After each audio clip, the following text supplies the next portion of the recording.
This week's episode is brought to you by the brand new hot off the press Raptor APA. The Raptor family includes a surprisingly diverse collection of birds of prey and their kin, and stretches to include some of their fiercer ancestors from the land before time. Pale ale can feel like a similarly broad category, but this one is very much of the more assertive kind. Deep gold with piercing piney bitterness and a citrus hot flavours, it's a throwback to the relatively recent past. R.I.P. Falcon. Hello, Raptor. Nice. Stoked to have Nina Boyd, architect, traveller extraordinaire, and DPP superfan on the pod this week to discuss the international scene, how to come by your architectural epiphany, buildings that give you the ick, and, of all things, Finnish sausages. This convo flows like beer in a beer garden, so let's dive in.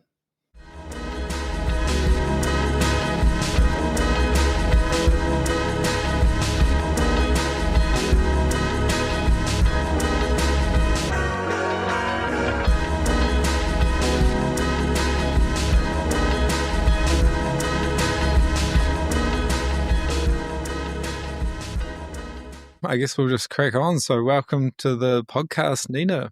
Whoop, whoop. Super fan. There's two people on your side of the world rocking DPP t-shirts because Cal's got one in Amsterdam as well. Nice. Oh, we should have a meetup. Yeah. Just the two of us. Super fans. I actually, brought this all the way with me, but I almost forgot. And I was like, Ben, we're going to be matching wearing our uniforms.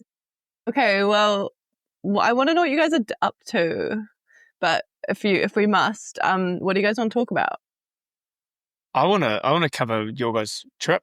Well, firstly, I want you to tell us what the new job's like, and then I want to hear about all the cool shit you guys have recently gone and seen. A holiday. I want to know how you've been. Terrible to just. I want to know how you've been inspired. Yeah. Don't peg it that way, because then you'll make me feel real sad. Yeah. Oh, well, I'm sure Ben will have lots to say about it. I just really enjoyed your little... I can't even remember it anymore, you know. It's already blocked out. I just enjoyed your tidbit on like Alvar Aalto's studio, Ben. I just want to hear more. More about the international scene. What are we missing out on all the way over here in little old NZ? Everything. Yeah, true. Literally everything. As I was saying before, like, it's pretty dire over here at what feels a bit dire at the moment. The plane was empty coming back into the country, so that's never a good sign. So I feel like things are maybe slightly on the up, but it goes to show how bad it's... That's positive. It goes to show how bad it's been. It is. Yeah. Oh, today I guess have a discussion about international architecture or just travel in general and see how it goes. Thanks for inviting me, guys. Nice to be here from the other side of the world. A beautiful cloudy morning, and it's like 10 a.m. for me. So are you in Paris, Nina? I'm in Paris right now. Nice. In a gorgeous little apartment, subletting off some girl. So the room I'm staying is full of her things. I'll be subletting my way all around Paris for the foreseeable future. So, you know. You've just started work? And I've just started my new job here a couple weeks in, which is very nice. But today is actually a public holiday. Where are you working? Second public holiday in my second week of work. Nice. Go the French. Yeah, I know. I think the French maybe have the most public holidays in Europe, followed closely by Italy. Smart. Yeah, so I've chosen a good month to start work. And just at a pretty small studio that does a lot of international work on, I don't know, fit outs and some kind of architecture and some stuff across Europe. And I'm working on a project in Prague at the moment. So I've never been to Prague, so it's all pretty new and exciting. Is travel and a very international all part of the team. gig? I imagine for the directors, it's a huge part of it, but for the rest of us, I don't know if that's the case. But we'll see what I can get out of it, you know. Trip to Prague wouldn't be too bad.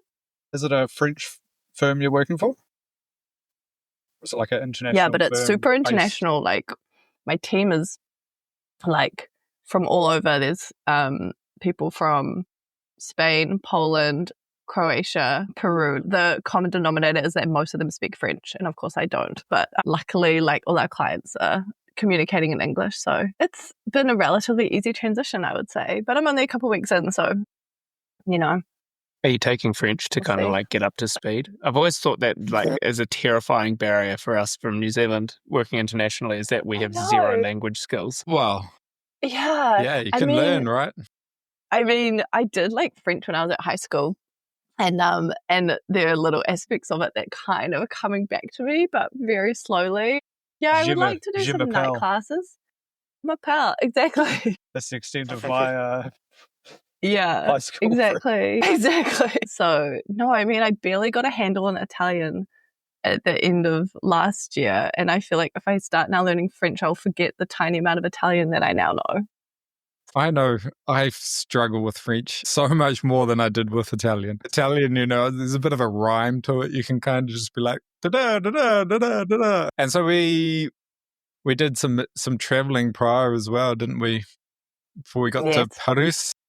We did some traveling when you came over to look at architecture. We went from Germany to, where did we? I can't remember now. Germany, Copenhagen, which is awesome. Such a cool city. Super vibrant. And I was there for 6 weeks, and it was just sunny every single day. Didn't see any rain for 6 weeks. It was pretty awesome. I think it was like kind of crazy for places like Copenhagen to, have that much sun at that time of year. So everyone was just out really enjoying it, which was so cool. And then where did we go? We went to Stockholm and to Sweden, and then over to Finland, and saw all the amazing Alvar Aalto buildings and studio and whatnot. And then back to Berlin and back to Paris. So nice little loop. And places were so much further away than we realized, and we literally thought that we could take a train from Sweden to Finland, and then we realized like 2 weeks before that we had to fly because it was like an 18-hour train ride.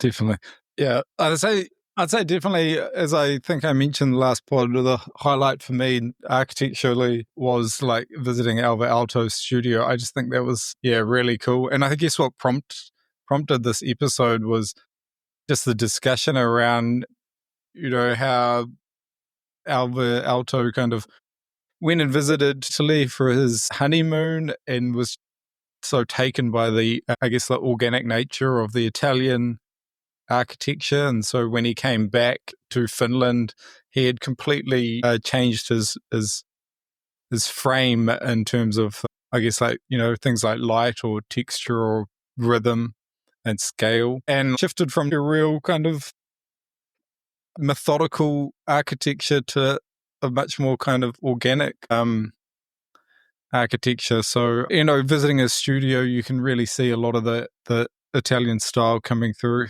and like things like, the amphitheater and that sort of thing in the backyard, in his courtyard. Yeah. Just other things like that. So I think that was my highlight for sure.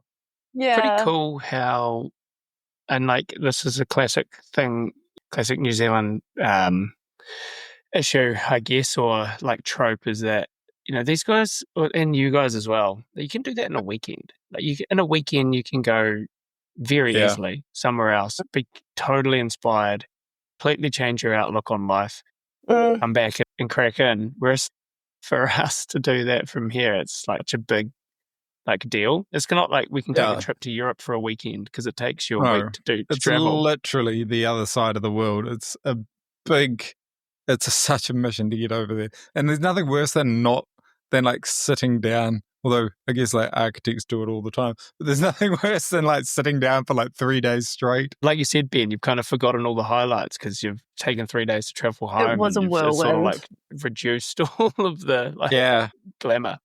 But wouldn't you also say that like also it's a little bit diluted these days because you see, you get it all on your phone and like your Pinterest board and your newsletters from Divisade or whatever.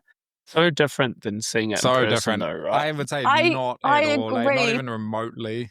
I agree, but imagine being like Alvar Aalto in the 1930s or whatever, 1940s. Yeah, didn't whatever. I haven't studied him. He like has maybe read some book, and then he's like going there, and he's not going there with like all these tourists. He's like in the mix, with all these Italians, piazza life, and and being like, whoa, like this is like mind blowing. Like I feel like I'm on another planet. Whereas we're kind of like, we'll like go in and like I've already seen all the reference images, and then you're like, wow, the details of real life, you know, they're amazing, but you already have this frame of reference. And also you already know, particularly with Alvar Aalto, why we had wanted to go see it originally anyway, is that we had this beautiful book of like, what is it, like Christchurch modernism, like all these Miles Warren houses, and how he was like specifically influenced by Finnish architecture. I think what we realized when we spent like a week in Helsinki, that most of his influence perhaps came from like 2 buildings, and that the architecture in general there is like very cool, but the aspects of it that were like, oh yeah, you can see how this has been, you know, brought back to New Zealand was from truly just 2 projects, and we were like, it had everything that you've come to expect now with like a Miles Warren house. So we were like, oh yeah, that's super cool. Also back then to just be like, I just want to take this, you know, you could imagine him going through taking all these photos and being like, I'm just going to adapt this exactly. But because it's already been so like filtered through or something, I don't know, it's a little bit diluted somehow. Yeah, like, and that's not to say, Miles like Warren, definitely blown away, but also just like, it's just, I guess it's like, I'm almost like, oh, we've missed out on that ability to like change our whole perception of something. Perhaps you've watched a half-hour movie trailer before watching the movie. Yeah, exactly. Yeah. Okay, but I think there's a little bit more. But that's not than that. You know. Like Miles Warren, like he actually worked in Finland, right, for a period of time. Prior to going back to New Zealand. I don't know. I'm pretty, don't quote me on that. I'm pretty sure he did. Fact check that. But anyway, so, and I guess like the same with like Ian Ethfield, obviously was hugely influenced by, I guess, like the Mediterranean vibe. That's really true. But so like, at the very least, what I'm getting at is at the very least, you know, maybe it's not just experiencing for us anymore, like having like work experience abroad, like how useful do you think that's going to be in terms of improving your design process or your architecture in general? I don't know. Obviously, I'm not a good person to ask because I've only been working overseas for less than a month. But I do feel like already the budgets are so different that we're specifying perforated mesh everywhere. You know what I mean? Is it that the budget's super different, or that like the accessibility of materials is so much easier that you can kind of like take your pick of stuff a bit simpler? You know, like we're so limited here that you kind of like to do anything weird or bespoke, or to harken back to the last episode, crafty. Like it requires quite a lot of effort. Whereas there, it's like shit, world's your oyster because everything's super accessible. I think it's a combination of all those things. Absolutely. I think also people trying to build new things, perhaps just because, I mean, I imagine in a city like Prague, there's areas of new development happening, and then there's other areas that they're spending a lot of money to maintain. You have to probably, like I can't imagine the process for designing, like I think what I'm working on, sort of like an apartment, you have to jump through a lot of hoops to make, like for the city to like be okay with you building something. They're just not going to let you build any old crap. So I think there's like a combination of a lot of things, and also like it's working with these developers specifically in my job, who I guess from a, you know, as developers, they're like, we are going to like make this amazing and this is our brand, and they have like a beautiful websites that go along with it and spend like I don't know, thousands and thousands, maybe hundreds of thousands of dollars, probably not, but like a lot of money on renders and like all this stuff. It's like just at a different league, I suppose. Yeah, that focus on plannings, particularly internationally, I think, in comparison to New Zealand, is really interesting. Talking to, you know, a lot of peers that have worked in particular in London, you know, like it's planning first and building sort of just like an afterthought. Whereas here it's like in terms of consenting and stuff like that, it's building first and planning sort of like, maybe try and, you know, ignore that as much as possible, but it's not like the primary thing. Yeah. Whereas I find overseas it's far more considered. You know, they're really conscious about what our cityscapes and their environments and what they want them to look like. We're here, that's just not really the case. Yeah. But do you think that the reason for that is because we're such a new kind of country, and buildings, like owning buildings is still kind of like a big thing here. But as buildings kind of get more expensive, like building like home ownership, for example, in Europe is very expensive. Then, you know, like the governments people might kind of push the governments to shift from like having incentivizing property, whatever, to more like lifestyle, because it'll become more about like, you know, the landlord or the tenants, and more like about like the planning of, you know, how people are living in buildings, like it has been over there for many years. So you know what I mean? So I'm saying if we shift away from the like independent home ownership thing. Yeah, I think inevitably we're going to, right? So there's going to be a point in time where housing ownership in New Zealand is going to be too expensive, probably similar to like Europe. But it's not just housing, it's then there'll be like as well. Yeah, but then people will just start wanting different stuff from the governments, right? And that is like when the planning stuff comes in a little bit more. I don't think our population will ever allow for that. Yeah, I think there's a big shift there, like from, I mean, less and less people owning more and more, perhaps, than to the government owning all the houses. Like there's a very, very large. I'm not saying the government. I'm saying people still own it. I'm just saying it's less of it becomes less about home ownership in general and more about a lifestyle, living, renting, wanting different things from a home. Well, I don't know.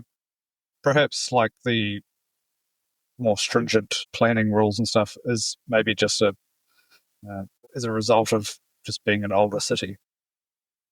Yeah, there's more care. We're a very young country. I don't know if who owns houses or something will drastically change our plans massively. Yeah.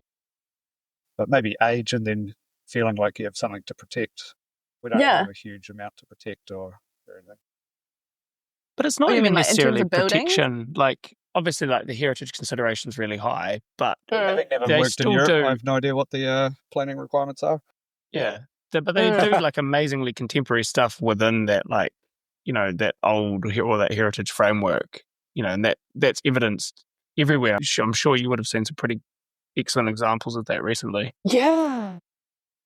Yeah, it's just in general, everything is so dense. Just, you know. Yeah, it's pretty cool. But the cities are just so well developed already.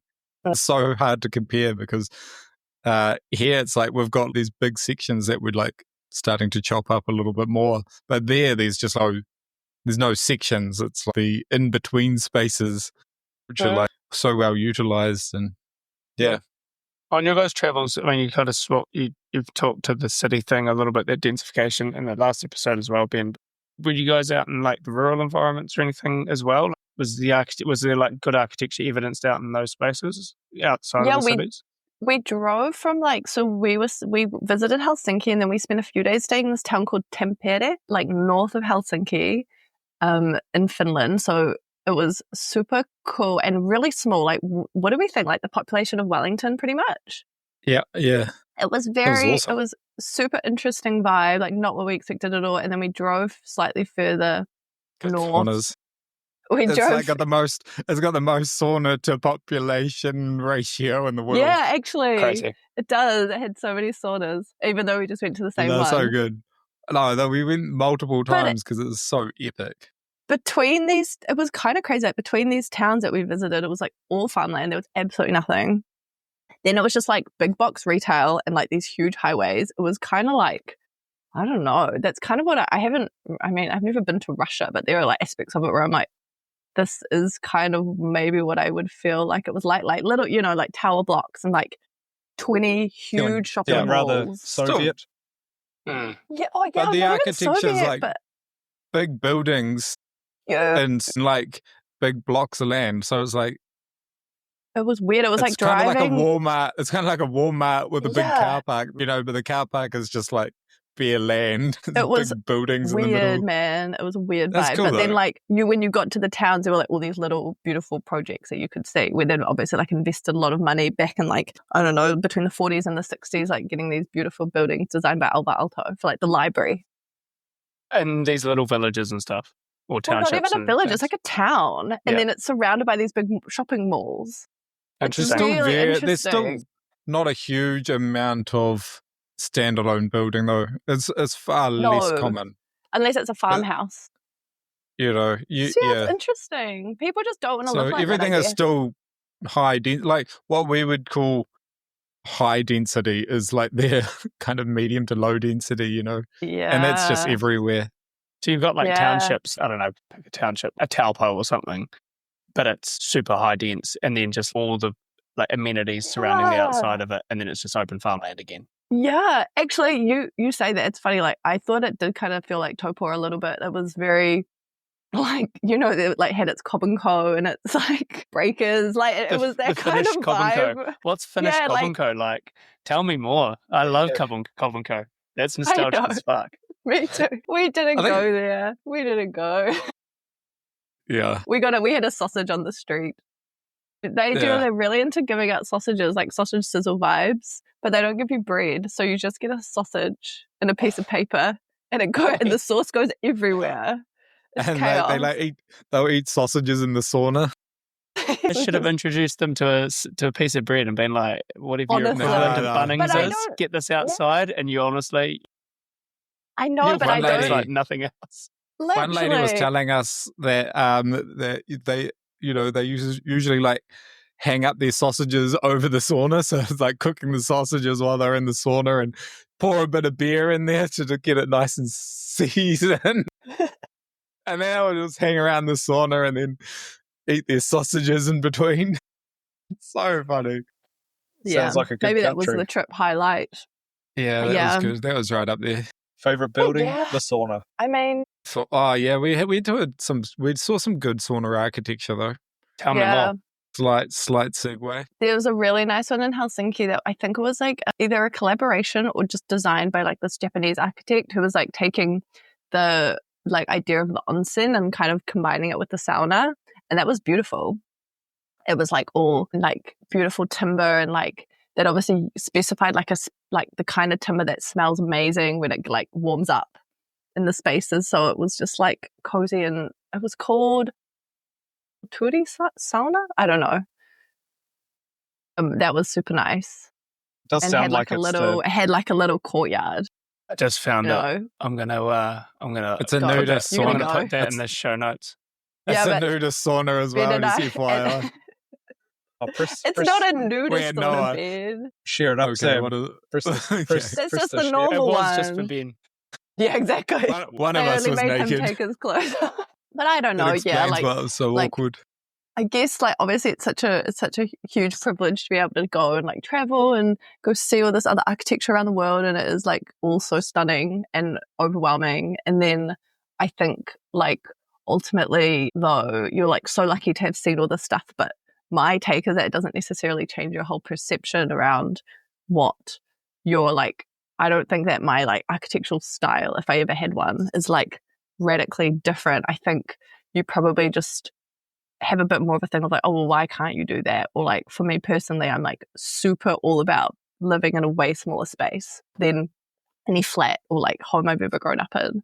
I'm just like I can live in a small apartment, like no problem.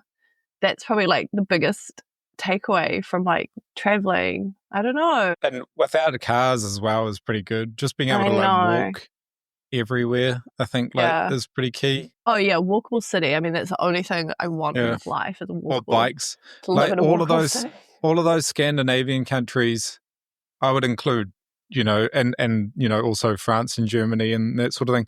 They just obviously like they're flat, unlike Wellington, so a bit harder there. And I know Wellington's really trying, but yeah, just like bikes everywhere. Yeah. Most people just bike, and it's just super convenient. It's so much faster. It's interesting that you kind of say, Nina, that even seeing all this stuff and being in Europe for the last 2 years, really, like it hasn't like profoundly changed your design approach. More kind of like influenced it, like. Was like maybe the minutiae. I wonder if that's because of that exposure, like you spoke to at the start of the pod, like that exposure that we've had for a long time through media of all forms of this stuff. And so when you see it, you're like, oh, that's cool. I really like it, but I've seen it before, so it's already had that kind of influence. That rationale does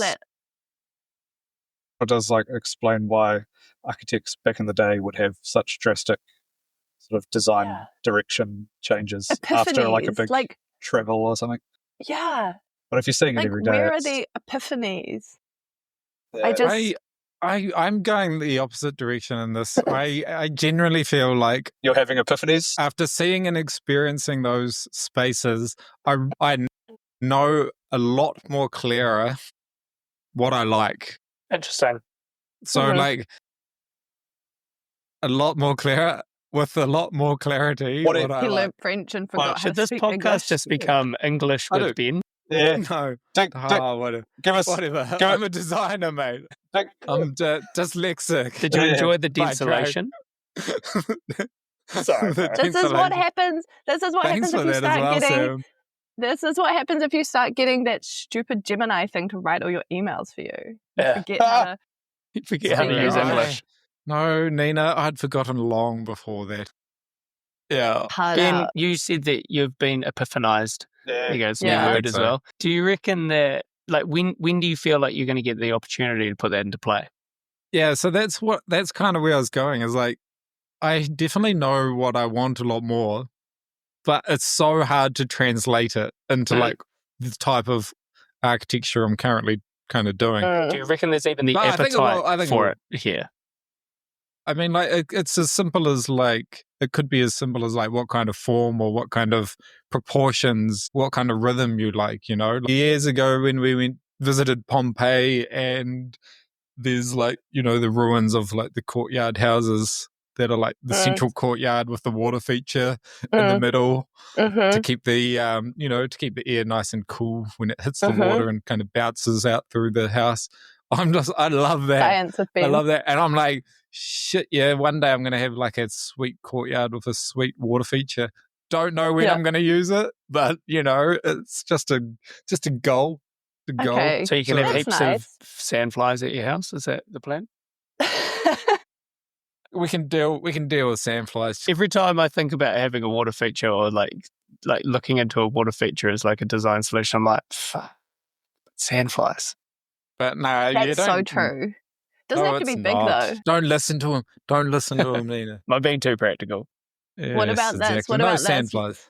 You say, I don't know, traveling hasn't really changed my aesthetic, and then you design your house and you have like your water feature in the middle, the sauna in the corner. Your gargoyles out on the Parisian terrace.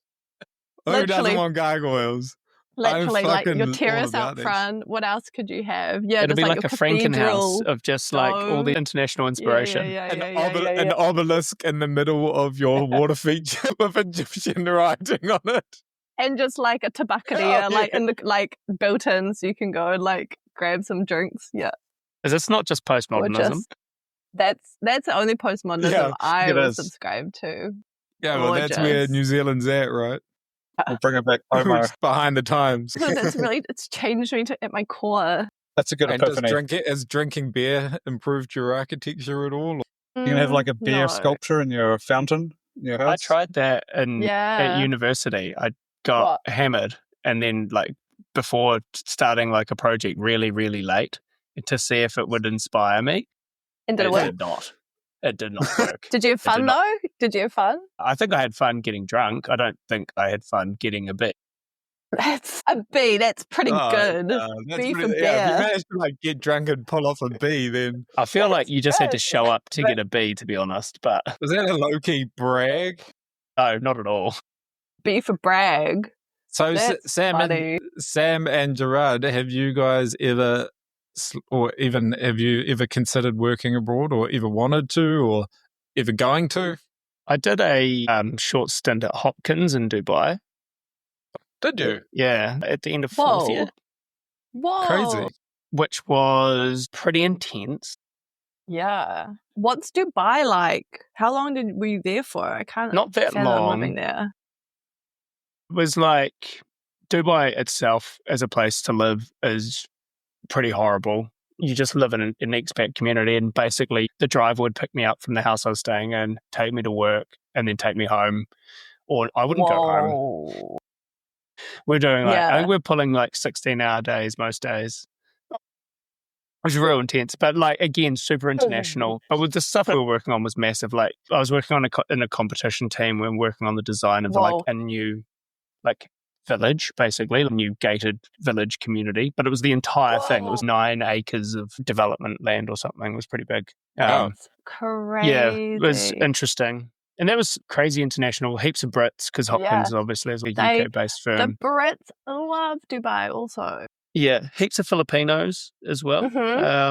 And quite a few like Eastern European peeps. So it was really fun. Yeah, totally. Absolutely, like soul-crushingly like intense, just full on. Just like, it was a lot of hours. I had to do a to get kind of like confirm the internship. I had to do a CAD test on like the first morning. So they basically gave me a bunch of stuff to draft. They're like, you've got X amount of time to do this, and it's full on. The principal's behind you, like watching you CAD, and you're like, huh? Oh God, it's so stressful. Nina did a CAD test. Yeah, it's stressful. Oh, it sounded horrible. So stressful. This is like old school AutoCAD 2D as well. So you're just like, scripting, so it's heinous. It's intense. I had a job interview for an office in Milan before I got my current job, and she was like, I need you to model a pyramid in Revit, and I could not figure out how to do it. I don't know. I was like trying to make a box and then like delete and then make like, and then like void format.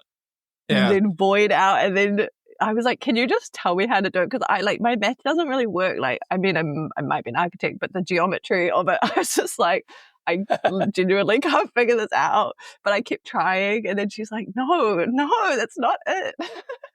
You've got to model all faces. I never heard back from that job. There you go. Yeah, it was actually quite easy. Yeah. In hindsight. Crazy. I should have made you guys each do that test to see if you could have figured it out. It was also in Revit. I wouldn't have got there until you told me the cheat. Gerard, what about you? International? Does the wall tool go to a 45 on Revit? Nah, not wall tool. It's only like you got to make a. So it'd be a nice quick way an object. Well, she specifically said it needs to go to a point as well, eh, Nina? Yeah, because I was like modeling a tiny square and then like a big square, and then and then blending it. It has to be to a point. Too cruel. Gerardo. Overseas. Yeah. I have not been overseas to work. I've only really been to Australia, so I'm not overly helpful. To be influenced. Not overly helpful on this overseas. You're waiting for that epiphany. To be influenced. Other than being influenced by the Aussies. Yeah, and you don't use Pinterest, and you say that you don't look at stuff on Instagram, so maybe you are everything comes from Gerard's own mind. We do look at his own mind is enough Instagram, of an adventure. We try not to look at too much. Yeah. So your mind's still open. You can just have like some crazy experience. Yeah, I would love to do a little Aki tour. Yeah. Aki marathon, one might say. We actually got a lot of, we looked at all the Aki marathon. Yeah, just look at all the that videos. They visited. It was helpful. Yeah. He's done all the hard work for us, so shout out to the Aki marathon lads. Thank you very awesome. much. Dog. In terms of working though, two minds. I think one mind, sometimes working for yourself is really stressful and needing to pay your rent and all that. So it kind of seems like a luxurious holiday in my mind to like go work for somebody overseas for a year or two. Not 16 hours a day. No, You're probably doing that for yourself at the moment, Gerard. Yeah. Just move to Dubai, move to France. Yeah. You want to go move somewhere where there's siesta. Yeah. When they have human rights, just to start, Definitely. just as a starting point. Fair point. Yeah, I don't know. I think a chance to learn from somebody who's doing some really cool things. What about Antarctica? I feel like that's a place that has a unique. Been there. Yeah, not a lot of architectural influence. Well, the It's architecture, all buried, isn't it? the architecture that is there is unique enough. There's some pretty epic creations out there. It's pretty interesting. Well, yes, I mean, like the actual, like the bases are interesting in themselves, but to be honest, like the forms of icebergs floating in the ocean and glaciers and everything is pretty cool. It's pretty inspiring. I knew you were going to say that. I've got a hella photo album full of just awesome formed pieces of ice.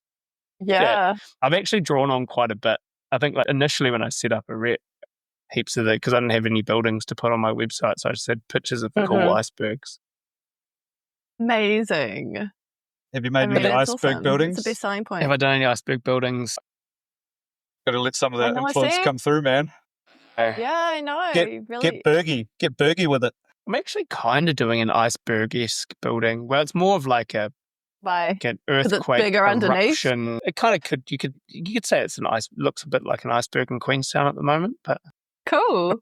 Is it all You've white? Convinced... No, it's not. It's brown. Oh, it looks more like rocks than icebergs, to be honest. But it's cool. That's pretty cool.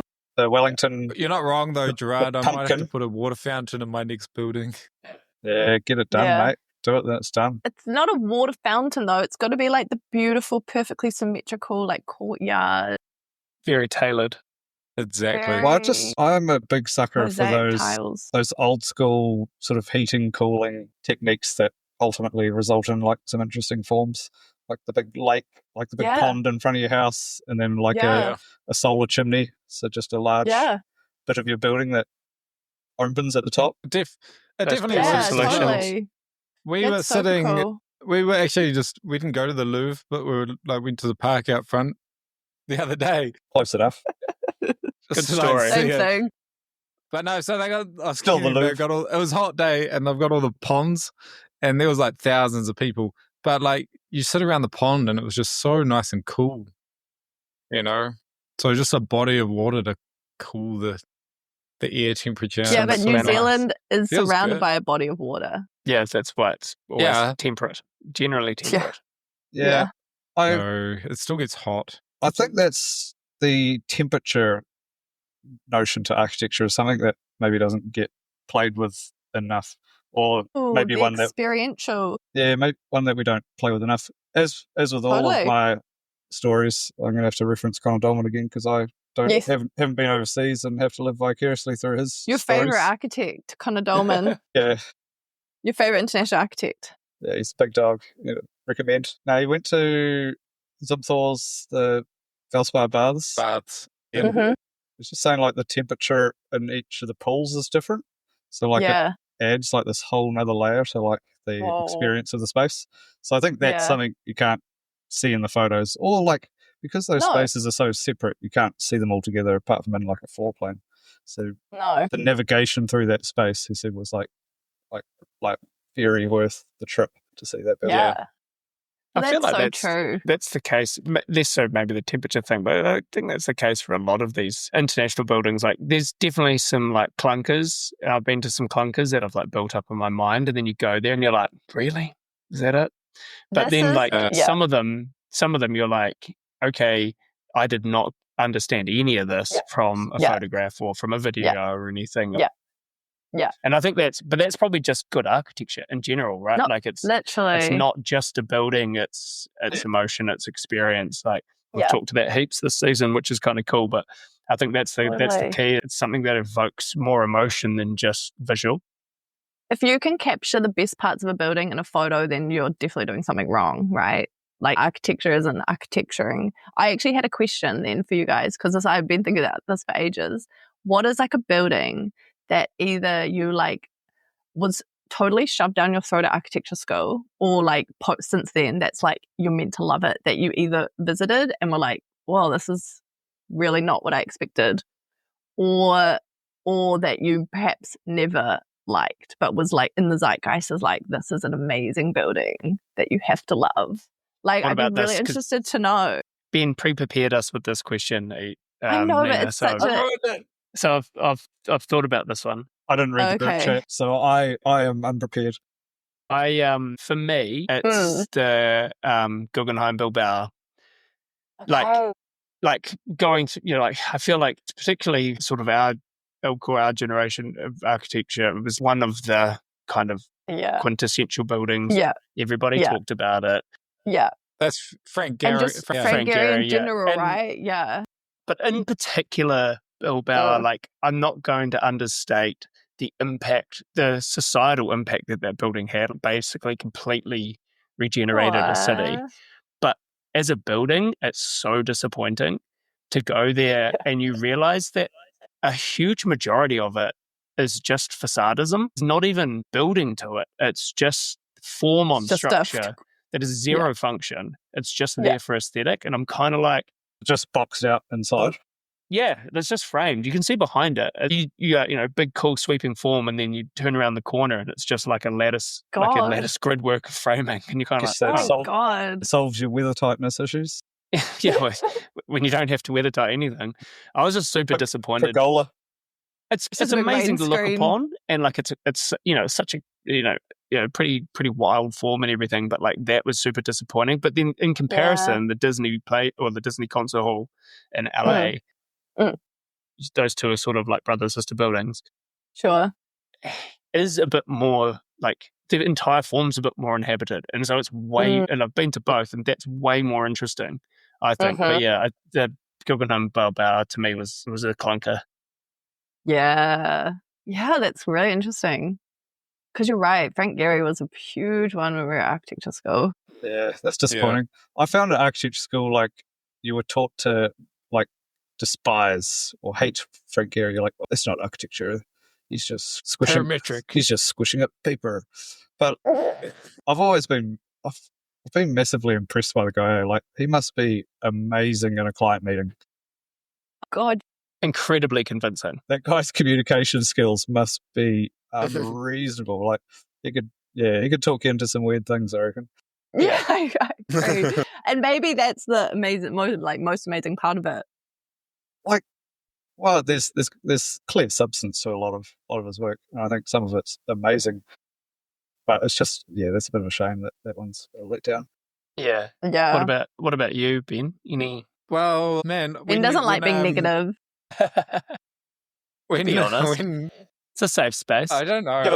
Give it both barrels, mate. Nobody's going to hear this. I guess, Zaha, some of Zaha stuff. Don't say that about Zaha. Don't pick the only female architect and be like, man. I visited I'm kidding. I visited the fire station at Vitra, in the Vitra complex, and it's just so it's crazy because it's basically got one focus point, and the whole building is designed to that one focus point, including the kitchen and everything, which is pretty cool, but also awesome. The most ridiculous building I've also ever been in. And I guess maybe I'm a little bit too practical. Yeah, I'm not saying the negative part yet. I know. It's just it's the whole building would just never be used for what it's intended to be used for, and it just becomes a sculpture. And then I kind of think that's a bit of a letdown, but it was really interesting. It's cool that people can that's make good to hear. Sculptures. I'm glad to hear it warps three-dimensionally. Yeah, but it's too literal for me. Let's take a building and just kind of warp it and then build the whole thing like that, and it's cool. But it's it's also just a little bit too kind of literal, I guess. Well, maybe you've had for me. I suggest maybe you've had an epiphany there. Yeah, I'm only doing super rational building. A very strong conceptual piece of architecture. Yeah. But no, I'm too practical, Gerard. I just can't handle when something's not fit for purpose, I guess. Well, that's design sometimes. You got to trick yourself into things. It's it's is it Madagascar where the penguins look the other way to walk off the cliff? Maybe one day you should throw some rash conceptual elements into one of your buildings and then see what happens. Yeah, I know. That could be part of your design development from this journey. Yeah. That's good points. Understanding where the line is of what's conceptual and what's not actually that conceptual. I found when I was, this doesn't have to do with going overseas, but earlier when I was starting working, I would try push crazy ideas to what I thought was crazy to the job I was working at the time. And everyone kept saying yes to things. Yeah. But with each one, Ben built the first house, and it was, I was like, I'm gonna put a wall on an angle, and then because it's double story, so half height, half levels. So I was like, if I angle the wall, then the room below gets more space, more floor area, and then the room above gets more head area. I was like, this is a crazy idea. But then when it's built, it's like, it just kind of just works. Amazing. There you go. And then that other one you built, the particle board one. Yeah. Yeah. The boss at the time was like, you're not going to get that through. And then they went rip roaring ahead with it and loved it. Amazing. Well, it was like a full yellow bathroom. I don't know. That's the yellow toilet house. That's so cool. The urine toilet. Yeah, that's so cool. Yeah, I visited it the other day. It's awesome. Nice. Did you? Yeah. How's it looking? Yeah, it looks like the day it was built. Quality construction right there. Quality construction. But I think like some ideas, like a ski field on top of a power plant, when it's built, it's no longer like crazy. Oh, this is in the realm of reality. But maybe the fire station kind of makes sense. So we obviously went there. Fucking cool building. But at some point, that was like an obscene, crazy idea to somebody. And now it's in the land of the living. Yeah, absolutely. Fair. Still, that is actually like a power plant and is used as a power plant. So it's very, very much fit for purpose. So does the fire station just not have people in it? Or? Like, I think that lasted like 2 seconds as a fire station. So what is it now? That's just a marketing ploy. It's literally, it's just you visit it to look at it. It's an exhibition building. Right. Well, I guess it works. A gallery. It's just the building on show. Yeah, I mean, like, there's a bunch of interesting buildings. Like, there's a Tadeo Ando building, my favorite building, which is one of the Herzog buildings. Is it part of like a complex or something? Yeah, like Vitra. So, you know, the Vitra Museum, which is like the furniture and that sort of thing. It's like in that complex. So it's just used as like for a tourist attraction now. And it is, I mean, like that whole place is so worth going to. I think, like, highly recommend visiting there. One-stop shop of inspiration. So did it start off as a fire station?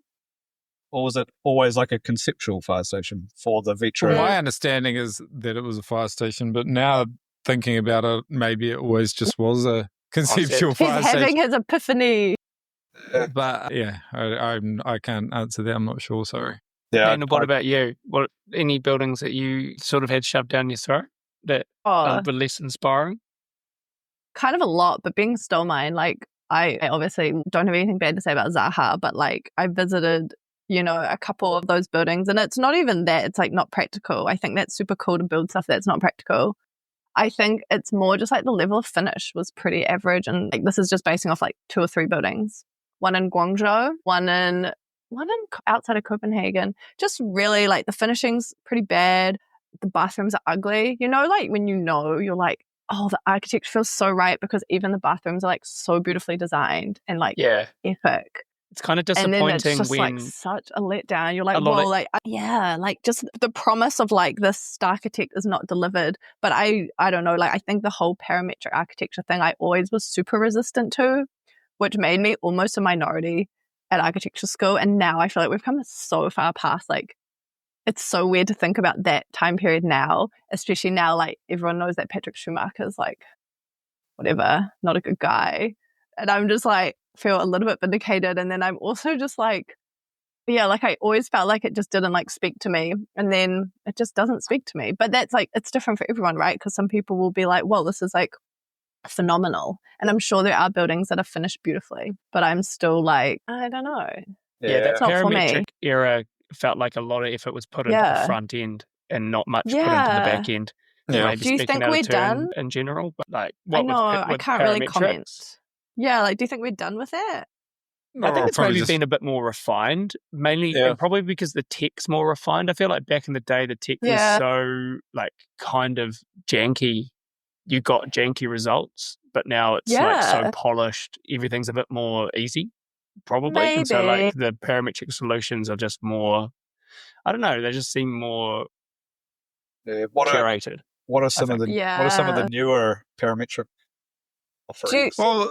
Yeah. So who was it telling me? Someone was telling me, I'm pretty sure it was today. I can't remember which firm they were talking about. I thought it was like Didaska Video or something like that, where they basically like, we were talking about models, like having a workshop chat, you know, trying to manifest it. But we're talking about like creating foam models. Yeah. And like they were saying like, whatever firm it is, I'll have to double check. But like they basically like make the form out of like these big foam models and just get it how they want it, and then basically like just scan it, chuck it in like a AI generator, and that kind of generates the facade. I hate that. Please, so no. like there's like heaps of people kind of. I'm scared. I'm just saying that's I want to die. It's becoming a thing. It's kind of using all technologies at hand. You're at least still model making. The form has still come from a human mind. You've just used a tool to perfect it. You sully it. It's like you take yourself places that maybe you weren't prepared to go, and there's no coming back from that. Gerard, if they had two identical pavilions and one was designed by AI and one was designed by an architect, do you think you could go into the pavilion or look at it and know which one was designed by a human and which one wasn't? Yeah, I think so. Definitely if it was like an architect that liked to design buildings, you know. That likes to design buildings. Yeah, like we follows. All do. Yeah, but like somebody, it's not true. Somebody who like follows through on the details, who, you know, is like John Wardle making like epic little handles everywhere and like really nice little touches. I feel like you could spot a John Wardle with your eyes shut, I think. Yeah. You could feel it. It's pretty beautiful. Yeah, like every time you touched a handle, you're like, wow, this is an extremely complex timber profile. Yeah. Poor joiner who made this, but oh my goodness. So nice. It's that level, it's the added depth, right? That added depth to the building that I think comes through with that human touch. I think that architecture, like all these big buildings, conceptual buildings that fall over at detail level, like that's the benefit of like being in a small practice where you can be the designer, but then you get to make sure the design intent comes through at the detail end. And I feel like people are so quick to develop detailed docs to minions or whatever. Developer, contractor. Or even to a whole different firm. I know. Because then you lose the salt and pepper, you know? I totally agree. I think being able to carry that intent through from where to go is so important to like realizing the truth of your building. Hell yeah. AI has no heart. It doesn't know what it's trying to do. It doesn't know what. Doesn't have hands. Has no hands. Oh fuck. Yet.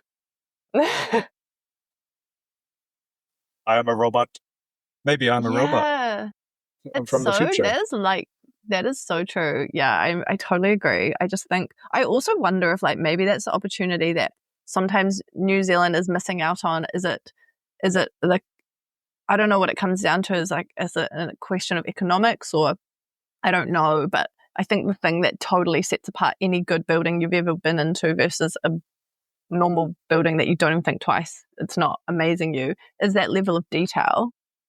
And like, is there a thing of like, well, in New Zealand we're dealing with things on such a smaller scale that we should be taking on all this extra, we should be taking on the extra level where like, yeah, of course we're going to also have like a whole part of the scope that's like designing all the hardware and getting it fabricated. But then at the same time in New Zealand, like, I don't know, are our services so expensive that it's like, no, like everything has to be off the shelf. Like I really despise that we always have to get everything proprietary. I'd love to know what those meetings sound like where the architects are saying like, okay, this is our scope and it's like this, and this. And of course, like it's every like, we're gonna budget this much for like all the hardware and all the like, we're gonna make some like beautiful, and we're gonna make the kitchen sink and we're gonna get this like this done bespoke, and like that's just part of it. Like we how do you have that conversation with the client? I really like what Romana said last week, and he's like, if you're running a custom batch of like 20 of something, or it then becomes viable, and I'm like, shit, totally. I've never really thought about that. Like, you can do definitely relatively small runs of things. Yeah, true. I think you just be sensible. True. Like, don't design a custom something that's like insanely complex and uses like 6 different materials, so you need 6 different trades and they all need to interact or anything. That's not gonna like fly. But if you do something that's like still cool and bespoke but relatively simplistic, then it's probably worth it.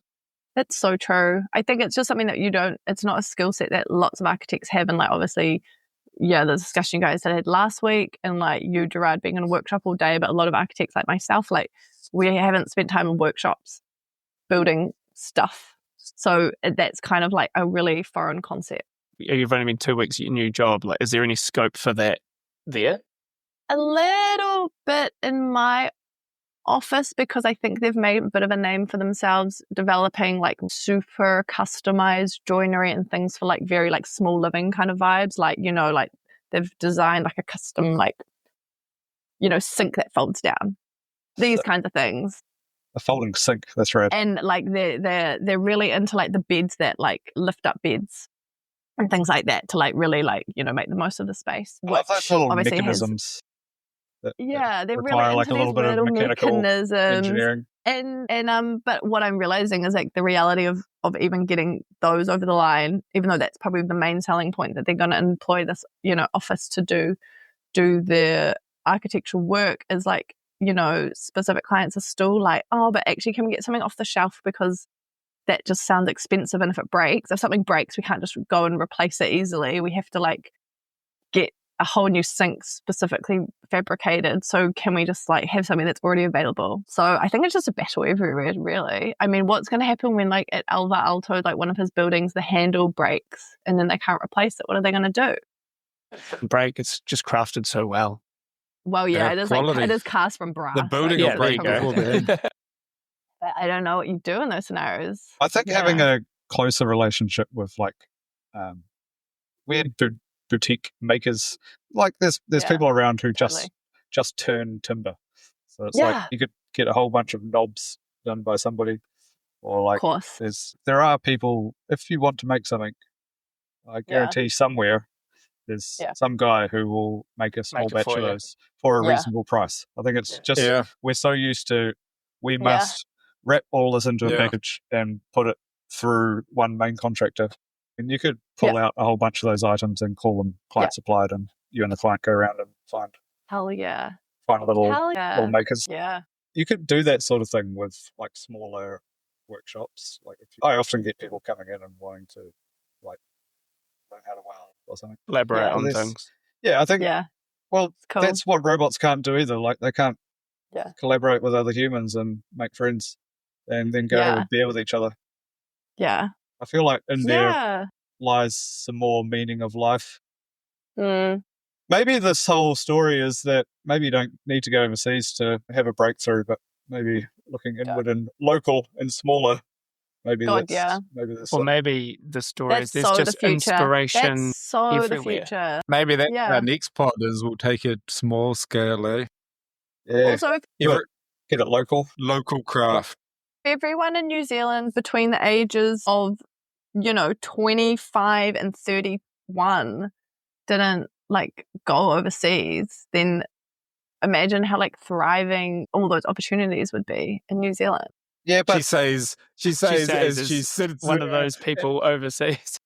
Yeah, but like literally, I'm like partner is over here. But the problem is there's not the opportunities aren't like the market here is not great, so the opportunities aren't here, which is the shame.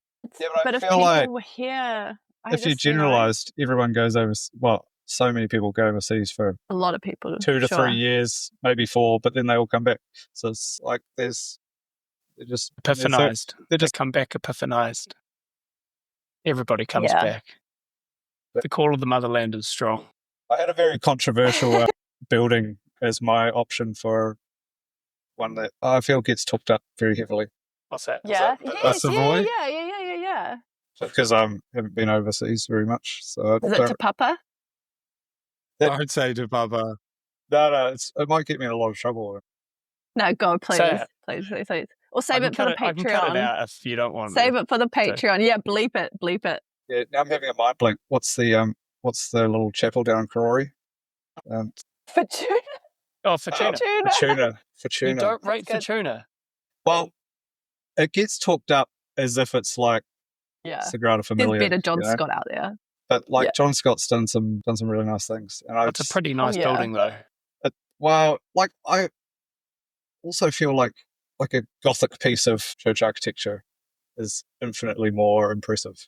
But we're not out here celebrating the OG architects of the day.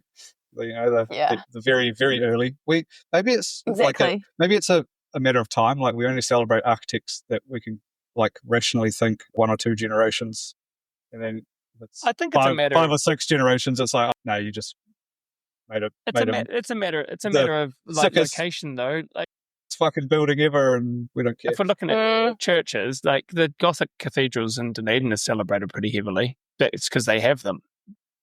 There aren't that many in like Wellington. Like the only really kind of Gothic church is Old St. Paul's, which is epic. Like, which is awesome. Epic. Such a cool church. It's a really cool building, and it's it's very like warm, huggy space. All that timber. Yeah. That red carpet. Yeah. Like obviously not denying John Scott's like one of the best architects that has ever existed in New Zealand. Yeah. But yeah, for me as well, maybe Fortuna, just the way it was like just talked about so high. I was like, oh yeah, it's really cool. But like, I don't know. Yeah, it is cool, but it's maybe not like. We won't look to get on to the Fortuna lecture. Well, series ballot then. I think it's cool. I think it's cool. I like it. The Fortuna lecture, they need to invest in some bigger TVs. Like, they need to invest in some maintenance. It's a terrible space for a lecture. It is. Yeah.